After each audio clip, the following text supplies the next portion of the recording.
As चालू ठेवूया. खरं म्हणजे आत्ता ही जी काय मुलं ज्यांनी शैक्षणिक क्षेत्रामध्ये जे यश प्राप्त केलेलं आहे त्याबद्दल खरंच त्यांना खूप धन्यवाद आणि पुढील वाटचाली शुभेच्छा देतो.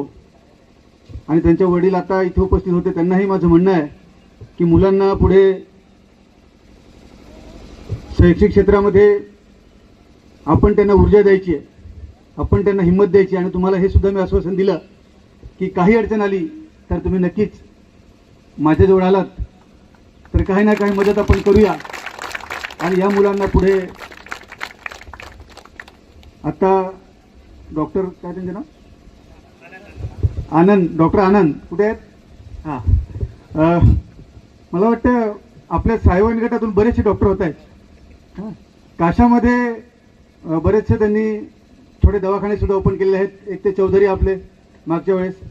तर कसं असतं की शेवटी आपल्या शेजारी किंवा आपल्या आजूबाजू परिसरातला एखादा व्यक्ती उच्च पदावर गेला किंवा शैक्षणिक क्षेत्रामध्ये त्यांनी यश मिळवलं किंवा वैद्यकीय क्षेत्रामध्ये यश मिळवलं तर त्याचं अनुकरण करून इतर जे विद्यार्थी असतात किंवा शैक्षणिक क्षेत्रामध्ये असतात त्यांना एक ऊर्जा मिळते आणि त्याला मग त्याच्या पावलावर पाऊल ठेवून पुढे जात असतात.